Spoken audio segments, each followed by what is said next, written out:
জ্বালানি তেলের জন্য দীর্ঘ লাইন পেট্রোল পাম্পের সামনে সারা রাত অপেক্ষা করতে হয়েছে অনেককে।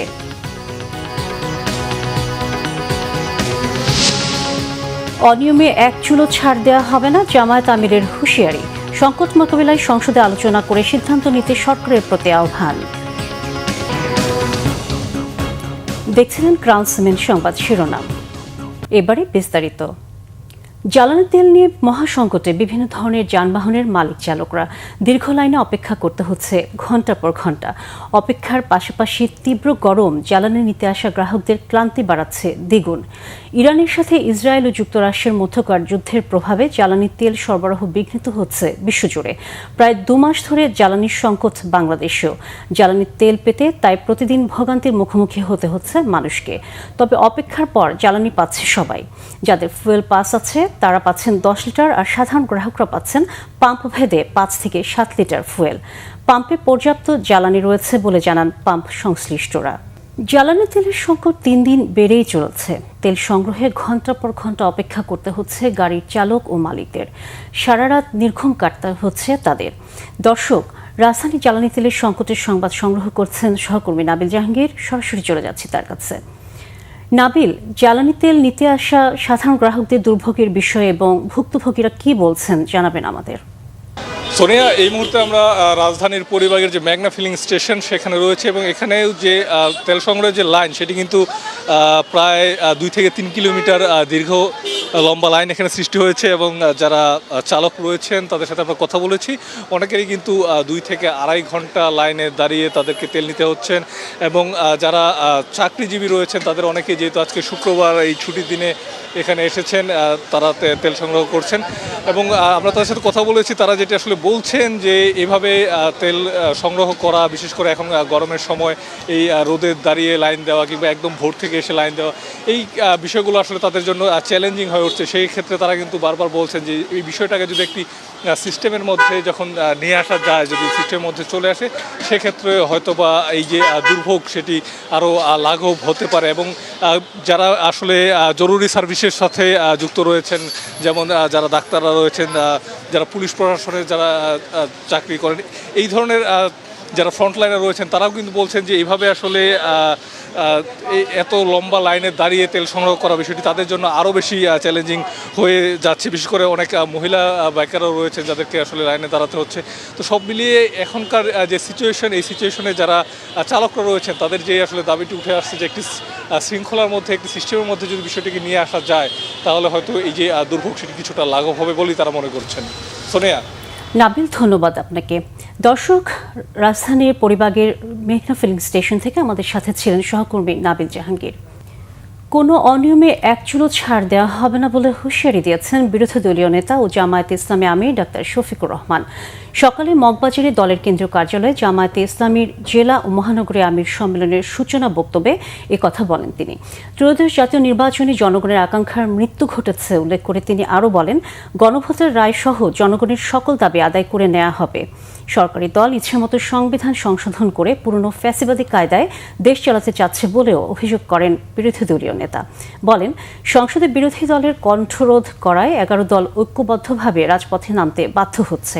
এছাড়া জাতীয় সংকট উত্তরণে ঐক্যবদ্ধ হয়ে কাজ করার আহ্বানও জানান জামায়াতে আমির।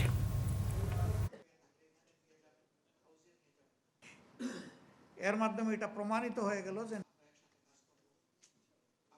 এইটুকু আমরা দৃশ্যমান দেখেছি।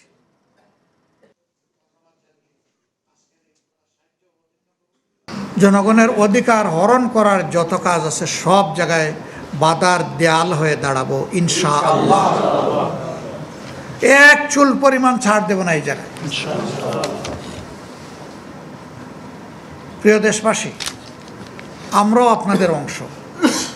সবাই মিলেই আমরা, সবাই মিলেই বাংলাদেশ, সবাই মিলে বাংলাদেশি। সুতরাং আমাদের লড়াই আমাদের জাতির জন্যে, সবার জন্যে। এই লড়াই আপনারও লড়াই, এই লড়াই আমারও লড়াই। এই লড়াই ইনশাআল্লাহ একসাথে সামনের দিকে এগিয়ে যাব। আমরা দৃঢ় আস্থাশীল, জনগণের সব দাবি আদায় হবে ইনশাআল্লাহ। গণভোটের রায়ও বাস্তবায়ন হবে ইনশাআল্লাহ। আইনি কোনো জটিলতায় পথে বাধা হয়ে থাকতে পারবে না। আইন মানুষের জন্য, সংবিধান মানুষের জন্য, আইনের জন্য, সংবিধানের জন্য মানুষ নয়। ১.৫ বছর ধরে বন্ধ রয়েছে সুনামগঞ্জের 3টি বর্ডার হাট। বাংলাদেশ ভারত সীমান্তের নোম্যান্স ল্যান্ডে স্থাপিত এসব হাটে স্থানীয়ভাবে উৎপাদিত পণ্য বিক্রি করতেন দুই দেশের নাগরিকরা। হাটগুলো বন্ধ থাকায় ক্ষতিগ্রস্ত হচ্ছে দুদেশেরই সাধারণ মানুষ। সুনামগঞ্জ প্রতিনিধি মাসুম হেলালের পাঠানো প্রতিবেদনে দেখুন বিস্তারিত। বাংলাদেশ ও ভারতের সীমান্তবর্তী এলাকায় স্থানীয়ভাবে উৎপাদিত পণ্য কেনাবেচার জন্য দুই দেশ মিলে সীমান্তে নতুন এক ব্যবসা কেন্দ্র চালু করে, যার নাম দেয়া হয় বর্ডার হাট। এই কার্যক্রম শুরুর পরই সীমান্তবর্তী জনগণের মাঝে ব্যাপক সাড়া ফেলে দ্বিপাক্ষিক এই উদ্যোগ। সীমান্তের 5 কিলোমিটারের মধ্যে বসবাসরত জনগণ এই হাটে কেনাবেচা করার সুযোগ পান। কিন্তু 2024 সালের 5 আগস্ট ছাত্র জনতার অভ্যুত্থানের পর একতরফাভাবে বর্ডার হাটগুলো বন্ধ করে দেয় ভারত সরকার। এরপর বিগত 1.5 বছর ধরে বন্ধ রয়েছে জেলার 3টি বর্ডার হাট।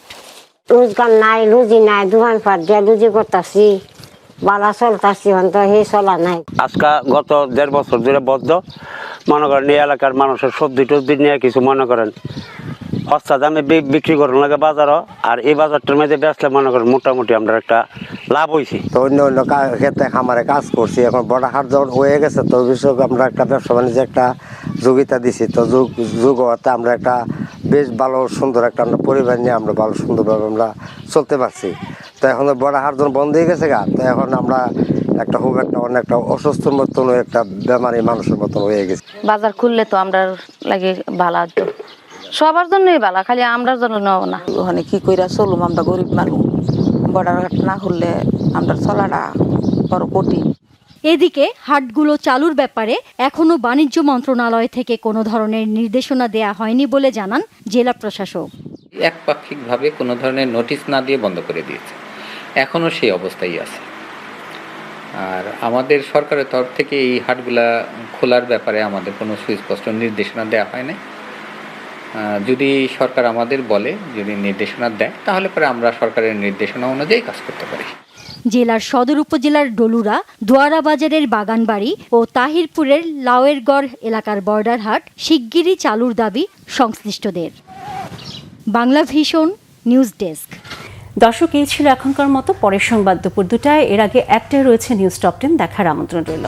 এছাড়া বাংলা ভিশন সংবাদ ও সংবাদ সংশ্লিষ্ট অনুষ্ঠান দেখতে ভিজিট করুন www.bpnews24.com ও facebook.com/banglavisionnews-এ এবং সাবস্ক্রাইব করুন youtube.com/banglavisionnews-এ। এতক্ষণ সাথে থাকার জন্য ধন্যবাদ সবাইকে।